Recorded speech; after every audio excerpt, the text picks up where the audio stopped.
So this is why it's now being referred to police. The additional information. I'll come over to Zach. Sorry, Chief, you still haven't answered the question, because much of this was referred to in numerous reports. There's been numerous warnings that horrendous things are happening in Dondale for a long time now. Why does it take footage for you to finally act on it?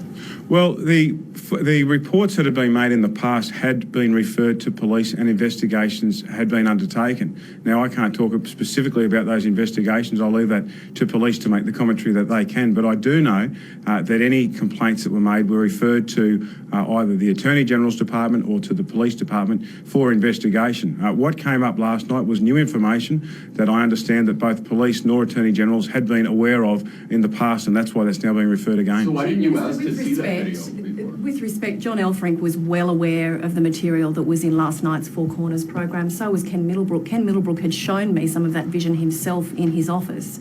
So to suggest that it is new information, that the NT government has not been aware of it, the Vita report looked at some of that material.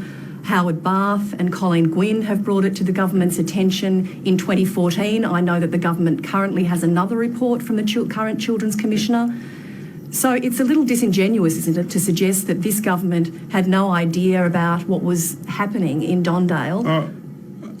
Sorry, you finished your question? Yeah. So, look, I'm not saying that. What I'm saying is all information that was provided has been sent off for either a review or a police investigation. Police have acted on what they've been what's been referred to them, and anything that's been referred to a review has sought to be fully implemented by government. The 16 recommendations out of the Vita review, I understand, just about fully implemented. What we're going to see coming down at the end of this week is another report about how we can improve the system by Mr. Hamburger AM. So let's take that evidence on that we get, so we can see how we can further improve the system. Given what Kate's just said, why haven't you seen the footage? Well, I said earlier that I think there's been a culture of cover-up. I think there's been a culture of cover-up going on for many a long years. The footage that we saw last night, going back to 2010, and I predict this has gone on for a very long time. Now, whether or not that footage has got to the level of the previous Corrections Minister or the previous Corrections Commissioner or whatever that has been, I do think that there has been a reluctance for that information to come forward.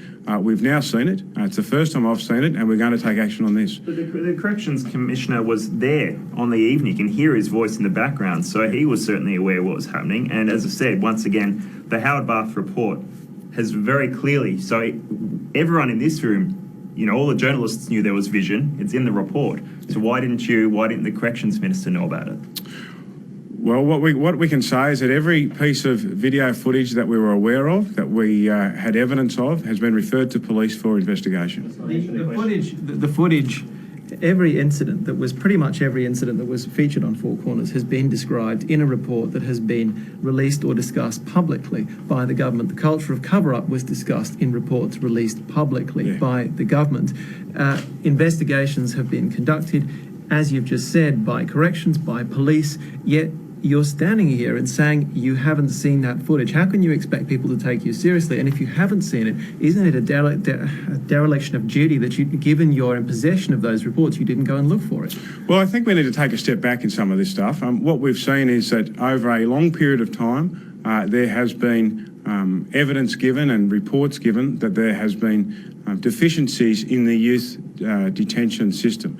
At every time that something's come forward, we've either referred it to police, we've sought to find out what the problems were and sought to fix those issues. Now, I go back to the point that all information that we had available went to police for investigation. There have been a number of investigations going on in that regard. In regards to previous reports by current and previous children's commissioners about culture of cover-up, yes, we've gone and made changes in that regard. And I think that where we are right now, the system is much better than what it was in 2014, 2012 and 2010. The reason that we're getting somebody to come in immediately and have a look at whether or not we still have issues is so that we can tick that off. The